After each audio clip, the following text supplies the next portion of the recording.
Olá pessoal, aqui é o Kevin Wallace, eu faço parte do PET Ciência da Computação da Universidade Federal do Rio Grande do Norte. Estou aqui para dar início à nossa quarta aula do curso de modelagem de problemas computacionais com grafos. Na aula de hoje, a gente vai ver o que são algoritmos exatos, uma pequena motivação, falar um pouquinho sobre por que esses algoritmos existem e depois vamos ter exemplos, de alguns algoritmos exatos que temos aqui, que é o do Dijkstra, que é para o problema do menor caminho, backtracking e branch and bound, que são técnicas, são algoritmos de estimação técnicas algorítmicas que a gente utiliza para poder encontrar soluções para alguns problemas que a gente tem dentro de grafos. Bom, primeiramente, o que são algoritmos exatos? Mas antes, o que são algoritmos? A gente viu nas aulas anteriores que existem vários problemas na literatura de grafos, menor caminho, caixeira viajante, roteamento de veículos, coloração e muitos outros problemas que a gente não citou aqui. Só que, esses problemas existem com um motivo, A gente tem a parte da modelagem do problema, a parte de entender o que a gente precisa fazer no problema, o que a gente precisa resolver e tudo mais. Porém, também temos, que achar essa resposta. E o jeito de achar a resposta é utilizando geralmente algoritmos. Há problemas pequenos que a gente pode resolver na mão, mas quase totalmente os problemas vão ser resolvidos por algoritmos porque são problemas grandes que não dá para se resolver de cabeça ali, apenas com lápis e papel na mão. E aí, esses algoritmos, esses basicamente, bem resumidamente mesmo, eles se dividem em duas categorias primeiramente, que são algoritmos exatos e heurísticos. Exatos são algoritmos que eles sempre dão a melhor solução para aquele problema, sempre dão uma solução mais econômica ou a mais cara, se o problema é achar a solução mais cara. Então ele sempre vai dar a melhor resposta possível para aquele problema que você passou, para aquele gráfico que você tem, para aquela configuração. E também existem algoritmos heurísticos, que eles dão uma solução aproximada. Eles podem dar a solução certa também, mas eles não têm nenhuma garantia, Eles não têm garantia de que vão dar a melhor resposta daquele problema. Eles podem só dar uma resposta viável, mas nem sempre ela pode ser a melhor. Nessa aula a gente vai falar sobre algoritmos exatos e na aula 5 a gente vai falar um pouco sobre os algoritmos heurísticos aí. Mas contando um pouco, sobre os algoritmos exatos, eles sempre apresentam, como eu disse, a melhor solução, para uma instância do problema. Então você vai passar um gráfico, você vai passar uma configuração do problema que você montou, e aí esse algoritmo aí ele vai dar a melhor resposta possível para aquele problema. Ele vai dizer, olha, para essa configuração aqui a resposta é X, sempre. Sempre vai ter essa garantia. Só que, para ter essa garantia, a grande maioria dos algoritmos exatos para problemas mais complexos, como caixeira viajante, como coloração, por exemplo, esses problemas eles estão com uma complexidade computacional muito grande. E, por consequência, esses algoritmos exatos eles são bastante custosos quando se trata em questão de tempo, porque eles precisam verificar várias soluções, várias possibilidades, então eles gastam bastante tempo fazendo isso aí, o que torna inviável você aplicar um algoritmo desse a uma solução muito grande desse problema.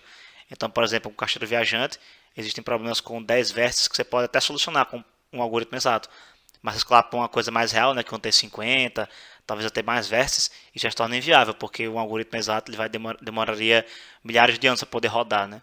Então, por mais que você tenha uma resposta melhor, você tenha uma resposta boa, você vai se perder, vai ter esse trade-off de ter que esperar bastante tempo. Mas agora, o Daniel Guzmão vai dar um primeiro exemplo, de um dos algoritmos exatos aqui que vamos apresentar no curso, que é o algoritmo de Dijkstra. Boa noite a todas e todos. Eu vou falar agora sobre o algoritmo de Dijkstra, que é um algoritmo exato para resolver o problema do caminho mais curto, que a gente viu lá na aula 2. E esse algoritmo ele é relativamente simples no sentido de que ele tem poucos passos, Então vamos começar fazendo algumas definições, só para a gente ver o que, é que cada símbolo significa no pseudocódigo, a gente vai definir V como sendo o conjunto de vértices do grafo G, E de edges vai ser o conjunto de arestas, S vai ser o conjunto de solução, onde os elementos desse conjunto são os vértices de V, Q vai ser uma fila de prioridade. Uma fila de prioridade é uma estrutura de dados, É uma forma de organizar informação no computador, aliás, na memória, Mas assim, é intuitivo assim, o sentido, o que é uma fila de prioridade, eu acho que talvez seja melhor explicar o que é essa fila quando a gente estiver fazendo o exemplo ou quando eu estiver explicando o pseudocódigo. Então vamos pular isso por enquanto. Ad de U vai ser uma lista de vértices que são adjacentes a um determinado vértice U. Então você pega um vértice qualquer U, ele vai ter digamos assim, os vizinhos dele, os nós que estão ligados a ele, os vértices que estão ligados a ele. Então, a lista que contém todos esses vértices que são vizinhos desse vértice U vai ser definida como ad de U, de adjacência, né? D de x vai ser a distância estimada entre um vértice qualquer x e o vértice inicial A. Lembrando que a gente vai sempre partir de um vértice inicial A e vai avaliar a distância percorrida entre o vértice inicial A e o vértice qualquer x.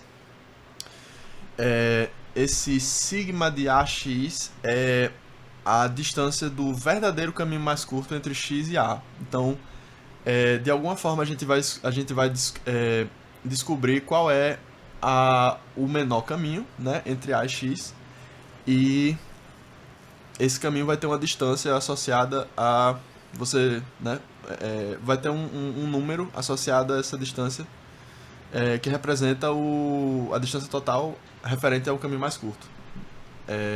É diferente da distância estimada, né? Porque a distância estimada a gente vai refinando até chegar na distância real do caminho mais curto. Quando x, o vértice x, seja um vértice x qualquer, né? Quando ele pertence ao conjunto de solução, ou seja, uma vez que esse vértice foi jogado no conjunto de solução, a gente tem que necessariamente a distância estimada de A até x é igual à distância do verdadeiro caminho mais curto entre A e x. Então a gente meio que conseguiu aproximar essa distância. Aliás, aproximar não, é exato, né? Então a gente conseguiu igualar as duas coisas. A distância estimada é a verdadeira distância. Então esse é o ponto onde a gente quer chegar, né? A gente quer que isso aconteça. Então o algoritmo começa com inicialização, que é, digamos assim, uma formalidade, né? A gente vai atribuir a distância associada ao vértice A, né? O vértice A ele tem uma distância. Só que a gente viu assim, a distância ela é definida a partir de um vértice inicial, né? Então, se a gente está avaliando a distância de A até A, ou de A até ele mesmo, a distância vai ser zero, né? Então a gente atribui zero a essa distância.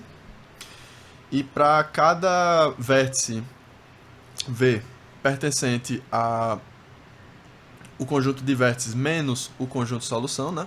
A gente exclui aqueles vértices que já foram colocados no conjunto de solução. No caso, se a gente está inicializando, então não tem nenhum vértice no conjunto de solução. Então, basta dizer que seria para cada V pertencente ao conjunto de vértices, né? No início. Para cada V que atende esse requisito, a gente vai associar uma distância infinita. É como se a gente não tivesse nenhum conhecimento sobre a distância de A para qualquer vértice, porque a gente está inicializando, né? Então, a princípio, a gente coloca infinita ali. Né? Mas é uma formalidade. Vocês vão ver, quando a gente for fazer o exemplo, que isso faz sentido, assim, a definição faz sentido matematicamente para que o algoritmo funcione. Aí aqui no passo 4 a gente vai ter que o conjunto de solução recebe vazio, né? Porque a princípio não tem nenhum vértice que vai estar no conjunto de solução, que a gente não começou ainda. E a nossa fila de prioridade vai receber todos os vértices do grafo.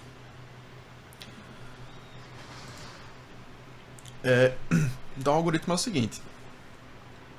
Enquanto a nossa fila de prioridade não estiver vazia, a gente vai extrair o vértice de menor chave dessa fila de prioridade.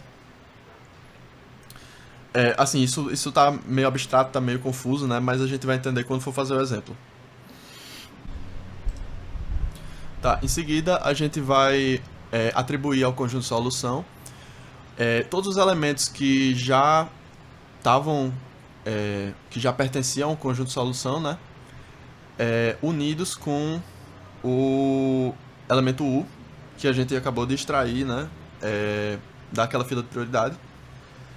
Ou seja, a gente vai adicionar o elemento U, né? Que é o elemento de menor chave. A gente vai ver o que é essa chave, mas a chave é como se fosse a distância até aquele vértice, partindo de A, a distância estimada, né? Mas enfim, o passo 4, a gente vai para cada vértice pertencente à lista de adjacência do vértice U, né? Então a gente tem um vértice U e a gente está olhando para os vizinhos dele, certo? Se a distância de A até V, onde A é o nosso vértice inicial, que a gente já falou, né? Se essa distância for maior do que a distância de A até U, mais o peso associado a você ir de U até V, ou de V até U, né? Se essa distância for maior do que isso, então a gente vai atribuir a essa distância o valor referente a esse lado direito, que é a distância de U mais o peso associado a ir de U até V. Então, a ideia é que a gente vai refinando essa distância estimada, né, de V, até que a gente chegue num ponto em que não é possível mais você diminuir essa distância e você vai ter chegado na solução, eu digo assim, na distância realmente mais curta possível de A, do nosso vértice inicial, até o vértice V. Certo? Acho que é importante fazer um pequeno adendo, né, que o algoritmo de Dijkstra, ele é eficiente, né, ele tem uma complexidade polinomial, mas ele não funciona no caso em que você tem pesos, né, os números que a gente associa a cada aresta, eles não podem ser negativos, você não pode ter pesos negativos. Então tem esse porém, né? Mas assim, para os casos que a gente vai tratar, a gente não vai precisar de pesos negativos, então tanto faz. Mas é importante só atentar para isso, né? Bom, então é isso. Agora a gente vai fazer os exemplos.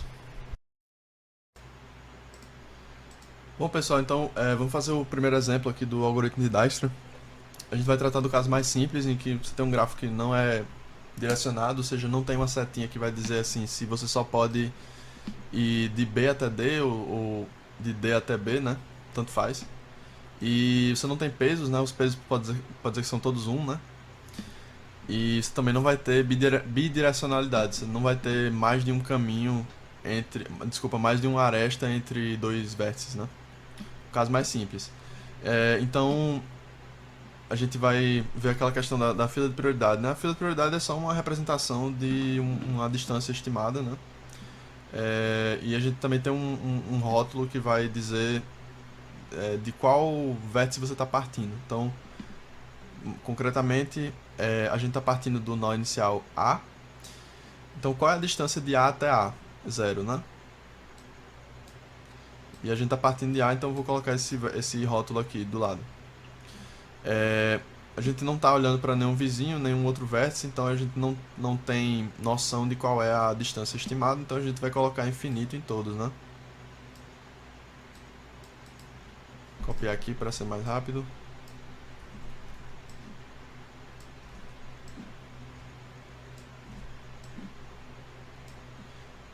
Tá. Então, a distância estimada de A é a que está no topo da fila de prioridade, né? Porque 0 é menor do que infinito. Então, esse é o menor valor de chave que a gente vai ter aqui na fila de prioridade. Então, a partir daí a gente pode colocar o vértice A no conjunto de solução, né? Então, o que é que isso significa, colocar no conjunto de solução? Significa que a gente já determinou qual é o caminho mais curto até aquele vértice, partindo do vértice inicial, ou seja, o caminho mais curto é 0, porque você está partindo do vértice inicial. Então agora a gente vai fazer aquele passo do algoritmo que a gente vai olhar para a lista de adjacência, ou seja, a gente vai olhar para os vizinhos do vértice que a gente acabou de avaliar, né? Os vizinhos são B e C. Então, qual é a distância de A até B? Vale 1, né? Partindo de A. A distância de C também é a mesma coisa. Lembrando que a gente só está contando o número de arestas, não precisa se preocupar com pesos. E D e E não são vizinhos, então isso aqui fica do mesmo jeito. Digo, não são vizinhos de A, né? Então, quem é que está no topo da prioridade aqui? Tanto faz, são iguais, mas a gente vai escolher B por questão de conveniência. Então, o que a gente vai fazer aqui não está explícito ali no pseudocódigo, né? Mas a gente vai marcar, toda vez que a gente identificar o caminho mais curto, ou seja, colocar alguém no conjunto de solução, a gente vai marcar aqui um caminho em verde, né? É, e a gente vai entender ao final desse processo para que serve isso, né? Para que serve. Mas enfim, onde é que a gente tava?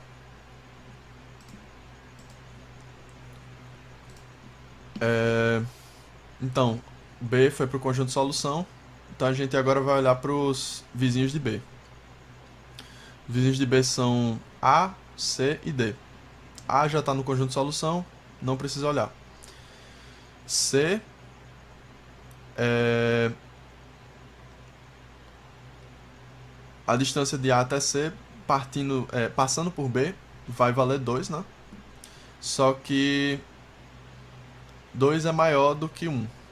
Então essa mudança, essa distância estimada não vai ser atualizada, segundo o nosso algoritmo. Então isso aqui permanece do mesmo jeito, né? E agora a gente vai olhar para o vizinho D, que vai ter, ó, partindo de A, indo até B, chegando em D. Então vale 2, isso aqui. 2 é menor do que infinito, né? Tá partindo de B, né? Vou colocar o rótulo aqui. E fica do mesmo jeito porque ele não é vizinho de B. Então aqui, quem está no topo da prioridade é C. Então, colocamos C no conjunto de solução. Vamos olhar para os vizinhos de C que não estão no conjunto de solução. Sim, uma coisa que eu esqueci de fazer, né? Vamos marcar aqui o caminho mais curto até C, partindo de A, em verde. Então, os vizinhos de C que não estão no conjunto de solução. Temos D e temos E.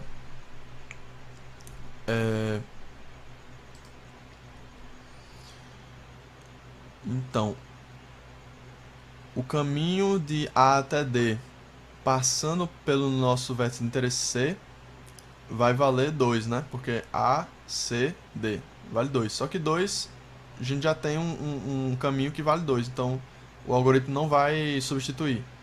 Vai manter o mesmo caminho, né? 2B.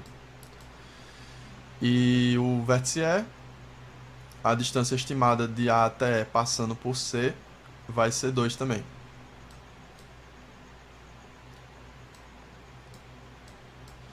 Aí aqui a gente seleciona o vértice D para ir para o conjunto de solução por questão de conveniência. E agora a gente está no vértice D. Quem são os vizinhos? Só tem E agora, né?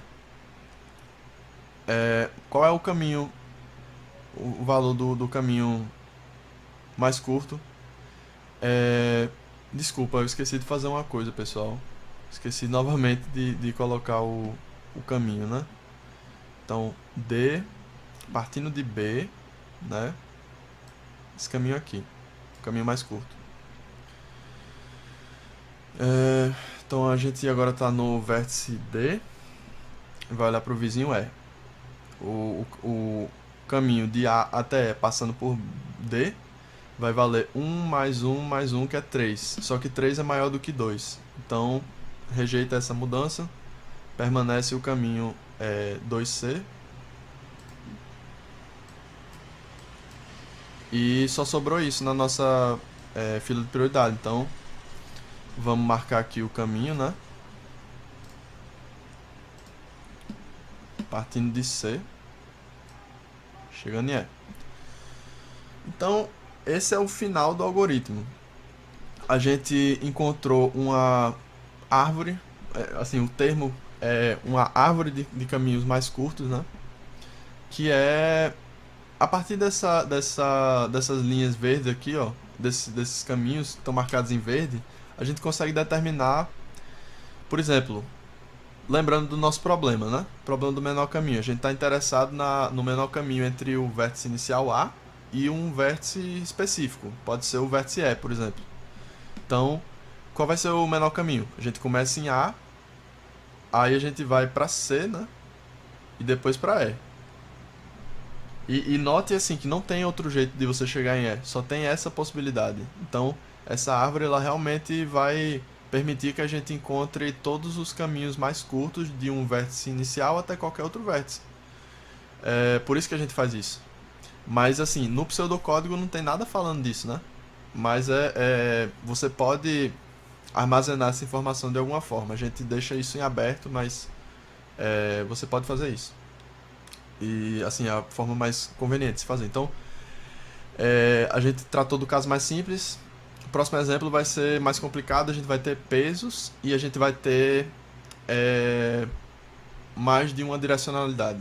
Aliás, a gente vai ter uma direcionalidade, né? Mas a gente também vai ter mais de uma aresta, ligando cada dois vértices. Bom, pessoal, pedir desculpa aqui pelo desenho, né? Tá meio uma gambiarra, mas enfim, dá pra entender, né? É, o rolê é que, tipo, aqui a gente vai ter um caso mais complicado, onde a gente vai ter pesos em cada aresta, né?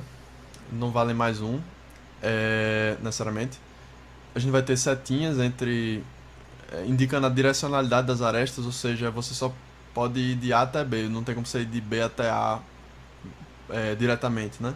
E a gente também vai ter bidirecionalidade, que é quando você tem mais de uma aresta ligando dois vértices. Mas enfim, o algoritmo é o mesmo. Ele funciona contanto que você não tenha pesos negativos. Então a gente já colocou a inicialização aqui, né? Padrão. Coloca o vértice inicial no conjunto de solução. Vamos olhar para os vizinhos dele. No caso aqui, a nossa definição de vizinho, nesse caso aqui em que a gente tem direcionalidade, vai ser de chamar de vizinho aquele que tem uma setinha saindo do vértice de interesse para ele, né? Então, se é vizinho de A, então tem que ter uma seta saindo de A para B. Então, no caso, os que se enquadram nesse critério é B e C. Então, a distância de A para B é 10, que é menos que infinito, então atualiza. E a distância de A para C é 3. D e E não são vizinhos de A. Mesma coisa aqui. 3 é o menor elemento da fila de prioridade. Então C vai para o conjunto de solução. Então vamos marcar aqui o nosso caminho, né? C, de A para C.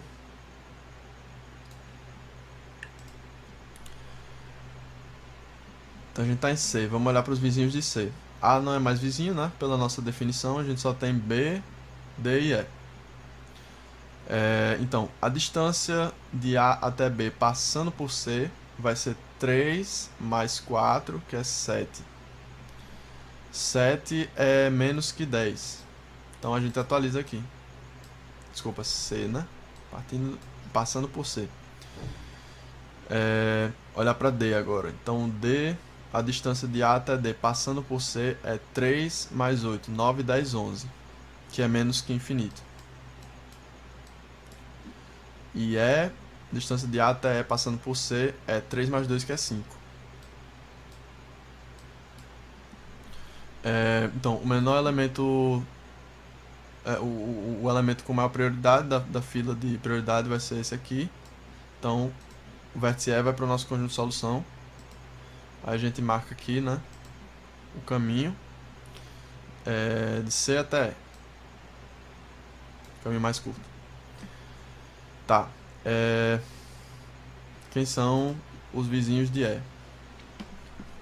No caso aqui a gente só vai ter D, né?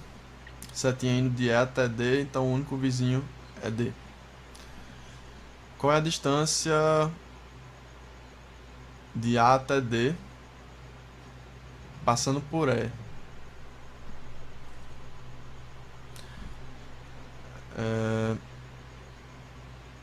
Vai ser 3 mais 2, 5 mais 9, que é 14, né?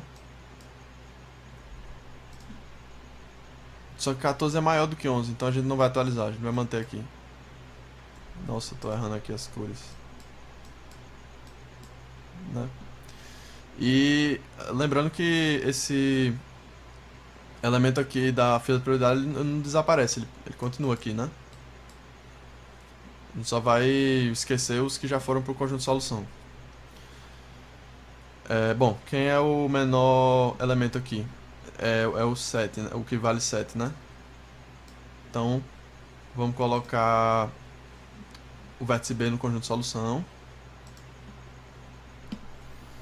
E a gente vai demarcar aqui o caminho partindo de C, né? Indo de A até B, passando por C. Tá, então agora a gente está no vértice B. Quem são os vizinhos? Só tem D, né, agora? Qual é a distância de A até D passando por B? Então é 3 mais 4, que é 7, mais 2, que é 9. E 9 é menos que 11, né? Então a gente vai atualizar aqui. 9 é partindo de B, não é mais partindo de C. Então, essa é o último item da nossa fila de prioridade. Então, a gente vai colocar agora o D no conjunto de solução. E vamos marcar aqui o caminho, né? B até D. E nós concluímos a resolução do problema. Então, por exemplo, qual é o caminho mais curto de A até D? Se forem pessoas, né? Se A for, sei lá, Agnaldo e D for Danilo.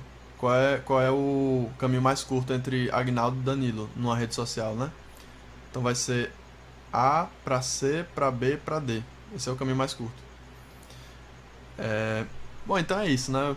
Os exemplos são esses. E a gente vai depois discutir nas aulas síncronas quais são as melhores formas de modelar cada situação, né? Se é interessante usar um grafo direcionado, não direcionado, bidirecional, com peso, sem peso e tal. Isso aí vai ficar em aberto até a gente poder discutir. E é isso.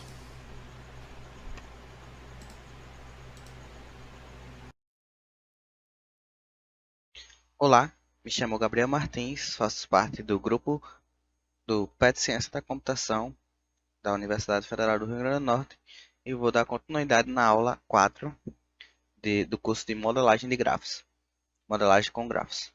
Eu vou falar um pouco agora sobre o algoritmo exato backtracking. Vamos lá. O método do backtracking é uma maneira sistemática de testar várias sequências de decisões até encontrar que fornece a solução ótima. Em sua forma básica, se assemelha a uma busca em profundidade em um grafo dirigido. Cada problema pode ser visto como uma árvore de decisões, onde a cada vértice podemos tomar decisões distintas. Quando chegamos a um nó V pela primeira vez, cada aresta incidente a V é explorada e então o controle volta ao nó a partir do qual o V foi alcançado. Eu vou explicar com mais detalhes no exemplo e vai ficar bem claro essa lâmina aqui vai ficar bem clara quando eu estiver explicando o exemplo. O backtracking ele é usado quando se quer achar soluções para problemas, aqueles problemas para os quais a gente não conhece um método eficiente ou que ainda não foi desenvolvido um método bom bastante. Então a gente utiliza o backtracking para tentar achar uma solução boa, a solução ótima. Nem sempre esse algoritmo é viável, pois ele, como é um algoritmo exato, pode ser que se tenha muitos caminhos para explorar e aí o algoritmo possa levar bastante tempo para terminar.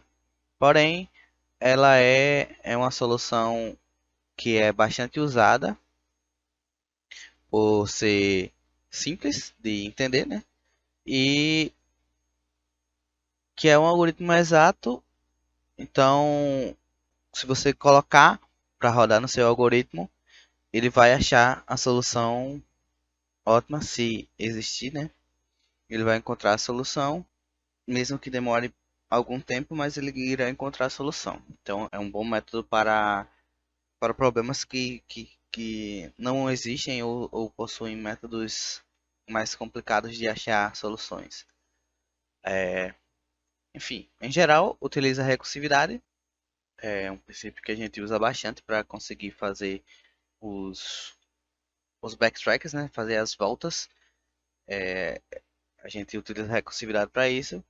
E se a solução não foi alcançada, ele vai repetir o processo até que se atinja a solução ou se evidencia a insolubilidade do problema.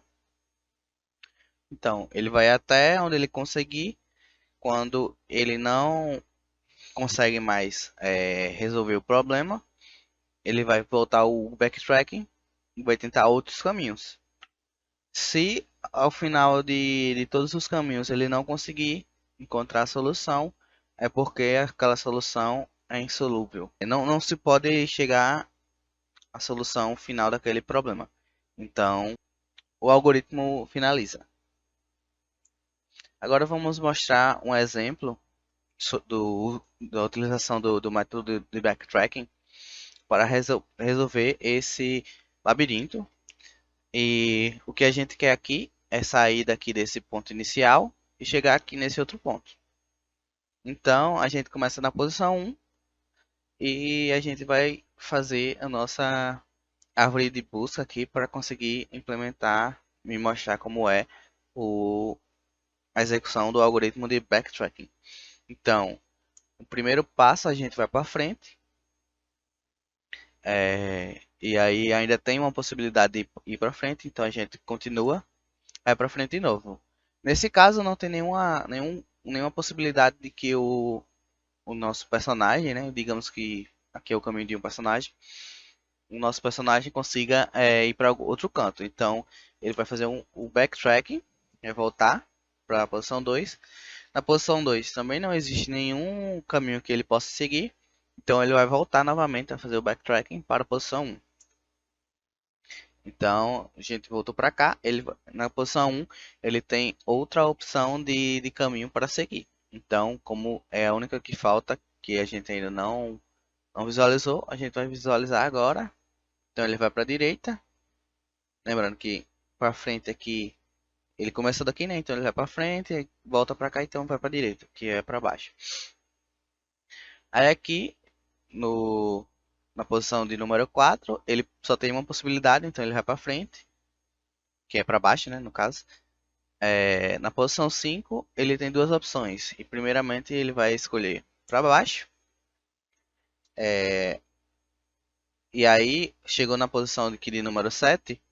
E pode-se notar que a posição de número 7 não tem mais nenhum caminho para seguir. Então ele faz o backtracking para a posição 5 de novo. E aí a gente vai continuar no nosso algoritmo. E aí ele vai fazendo vai desenvolvendo o resto do programa até chegar ao fim, né? Vai à frente, depois pega a esquerda, depois à frente e assim por diante.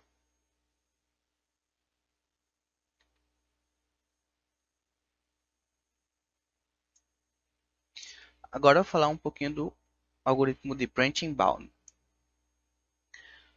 Branching bound, assim como o backtracking, a técnica branching bound é utilizada para explorar uma árvore de busca. Ela edita uma enumeração inteligente e consiste da ideia de interromper a busca quando a solução que está sendo construída já não pode ser melhor do que uma solução conhecida. Então, quando a gente estiver rodando o nosso algoritmo, se um caminho da nossa árvore a gente já sabe que aquele caminho não é melhor do que o que a gente já tem, então a gente corta aquele ramo, e essa técnica é conhecida como podar a árvore. Então a gente utiliza a técnica de podar a árvore, ou seja, elimina os ramos que não levam à solução desejada. Então, essa é a principal diferença do algoritmo de branching bound e do algoritmo de backtracking. Branch é o processo de particionamento sucessivo. Tal tal particionamento deve ser eficiente do espaço de soluções, né? Ele é o particionamento sucessivo do espaço de soluções e ele tem que ser eficiente.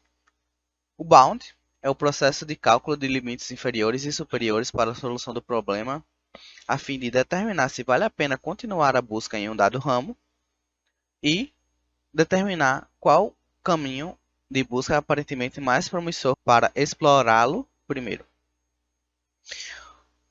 O pruning, que é a poda, né, é a interrupção da busca em um dado ramo, porque é a melhor solução que se pode gerar a partir da solução parcial encontrada é pior do que uma solução já conhecida. Então é aquilo que eu falei. A gente encontra uma solução, quando a gente vai olhar outras soluções, a gente vê que ela não é melhor do que a solução que a gente já tem, então a gente realiza o pruning, realiza a poda e corta esse ramo.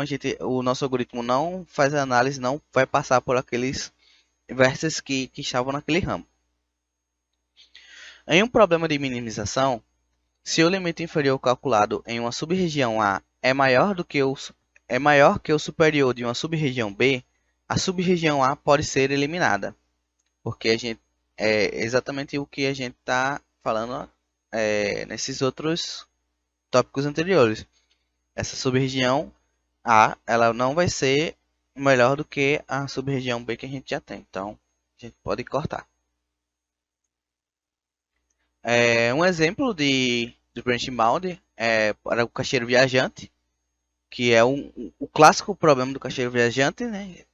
No gráfico é um problema clássico. É um exemplo de problema que pode ser resolvido pelo método de branch bound. Considerando o seguinte problema do caixeiro, representado pela matriz de adjacência com os pesos a seguir, a gente vai encontrar a seguinte solução.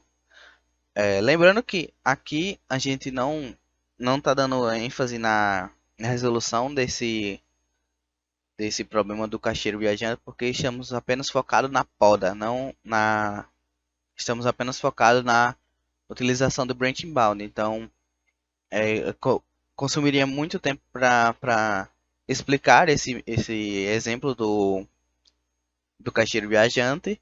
Então, a gente só colocou a solução e como é que funciona o método de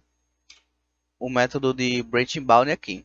Então a gente vai ter a solução, né? A gente vai começar aqui com a nossa solução tendo 1, e aí a gente vai cortando os pedaços da árvore que a gente sabe que não são melhores do que a gente já tem. Então aqui pode ser notado que a gente cortou essa solução, a gente cortou essa solução, a gente cortou essa daqui e essa daqui. E chegamos nas duas últimas soluções, que foram essa daqui, que deu 37 e a outra deu 31. Então, através do processo de poda, a gente podou esses ramos aqui e a gente foi com o nosso algoritmo de backtracking, foi só analisando as que eram mais interessantes para a solução do problema.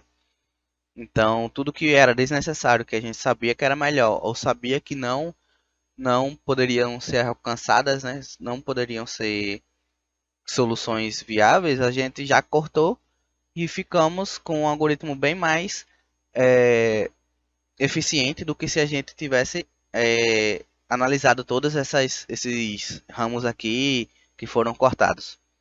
Então, a gente realizando o algoritmo vem diretamente para as soluções certas e finaliza a execução do nosso branching bound. E é assim que funciona o algoritmo de backtracking de branch bound. Na próxima aula falaremos sobre algoritmos heurísticos. Então não percam a próxima aula, que será a última do curso, a última aula assíncrona. Essa aqui foram as referências para a elaboração desse conteúdo. No mais, muito obrigado a todos que assistiram até aqui. Continuem para o final do curso e nos vemos no próximo vídeo. Muito obrigado.